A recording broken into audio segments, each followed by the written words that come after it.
a statue of Mahatma Gandhi, the famed Indian independence leader, has been removed from a university campus in Ghana, its capital. Accra, University of Ghana lecturers began a petition for its removal shortly after it was unveiled in 2016 by its former president, Pranab Mukherjee. The petition said Gandhi was racist and African heroes should be put first. In the wake of the row, Ghana's government at the time said the statue would be relocated. Lecturers and students told the BBC that the statue, originally located at the university's recreational quadrangle, had been removed on Wednesday. The university confirmed this, saying that the Ministry of Foreign Affairs and Regional Integration was responsible.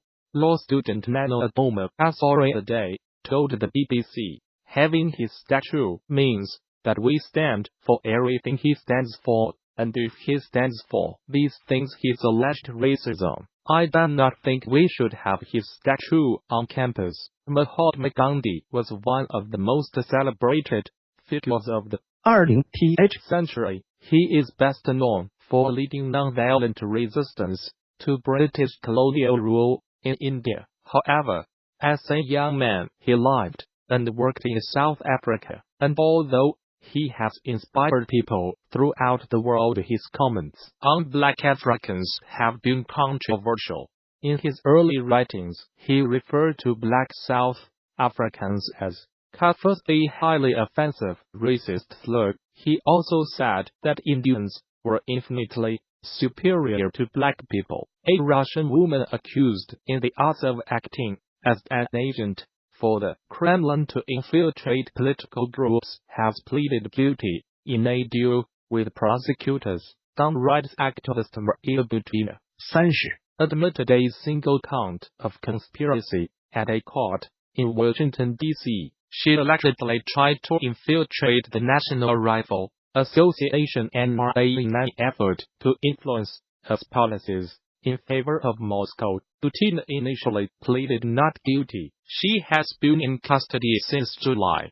She has also agreed to cooperate with investigators. Prosecutors expect the deal will give them information about Russia's efforts to interfere in its politics. Her lawyer, Robert Driscoll, estimates that she could face up to 6 months in prison. Reuters news agency reports she is being held at an adult detention center in Virginia, and a sentencing hearing has been set for 12 February. The case has no connection with the Mueller inquiry into allegations of Russian meddling in the 2016 presidential election in an attempt to secure victory for Donald Trump.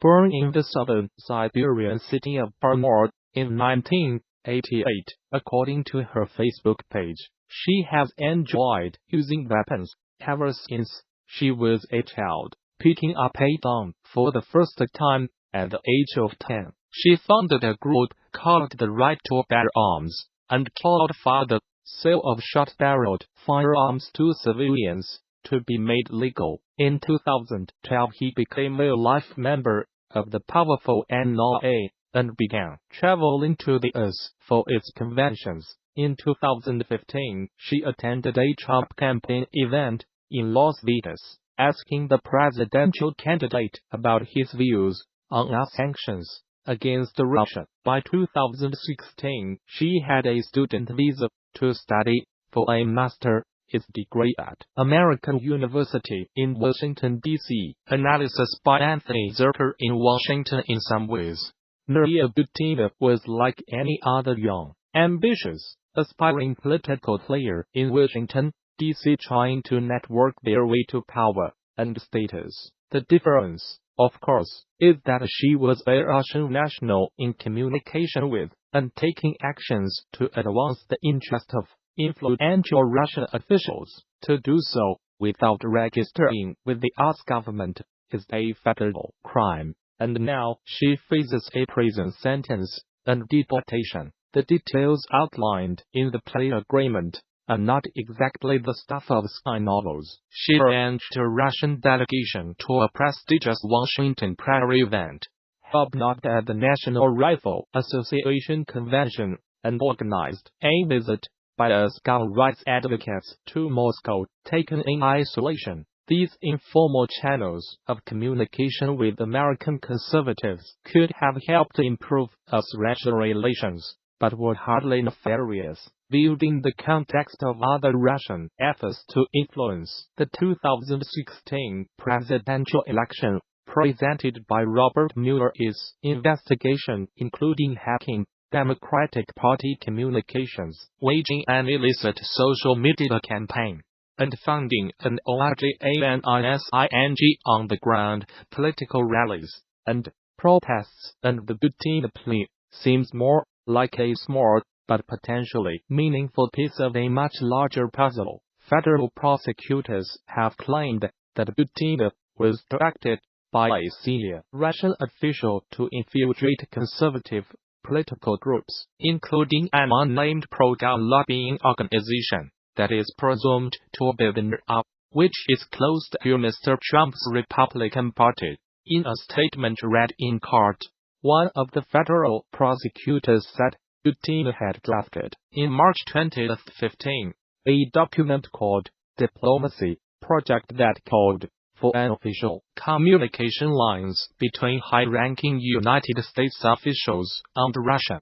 She acknowledged that she worked with 2 Americans and a Russian official. CNN identified the Russian citizen as Alexander Toshin, a former deputy governor of Russia's central bank, who was targeted with sanctions. One of the United States citizens has been identified in United States media as Paul Erickson, a South Dakota-based conservative political activist who was dating Ms. Butina. He is listed in public records as being 56 years old.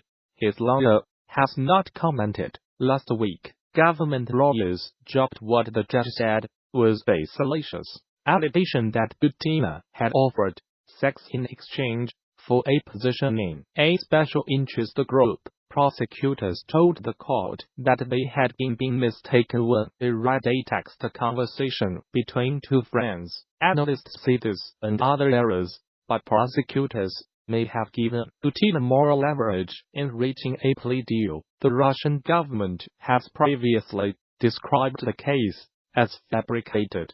In an interview with CNN, Foreign Ministry spokeswoman Maria Zakharova said Butina had been tortured in detention without providing any evidence, and that the Russian government considered her a political prisoner.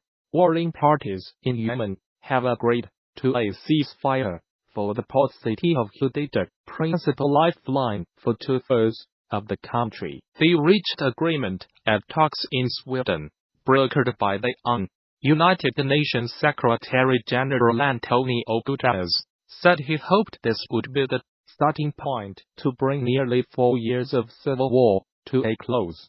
Fighting has killed thousands, while the world's worst humanitarian crisis in recent times has afflicted millions. Leaders of the delegations from the Yemeni government and the Houthi rebels, who control much of the country, shook hands after the ceasefire was agreed on Thursday. All forces from the Houthi rebels and from the Yemeni government alliance fighting them will withdraw from Hodeida in the coming days. They will be replaced by what the called local forces. Houthi forces would also withdraw from the ports of Salif and Rafiz. Mr. Guterres said the ceasefire would then take place for the whole of the Hodeida Governorate. The United Nations would then play a leading role in monitoring the ports and would help distribute aid to civilians. He added, first these agreements could be a starting point for peace and for ending the humanitarian crisis in Yemen. Mr. Guterres said a mutual understanding was announced on the nation's third city of Taiz, where there has been intense fighting. Although few details were released, there is no agreement yet on a truce. The rest of the country including the capital Sanaa, which is controlled by the Houthis. Mr. Qatar said he hoped for a deal within a week on reopening Sanaa Airport. He said a new round of talks would take place at the end of January. On other issues, the Stockholm talks were the first in 2 years between the Houthis and the Yemeni government, which has had the backing of a Saudi-led coalition since 2015. Yemen has been devastated by a conflict that escalated in early 2015, when the Houthis seized control of much of the west of the country and forced President Abdul Mansur Hadi to flee abroad. Alarmed by the rise of a group they saw as an Iranian proxy, the UAE, Saudi Arabia and 7 other Arab states intervened in an attempt to restore the government. At least 666 civilians have been killed and 560 injured in the fighting, according to the United Nations.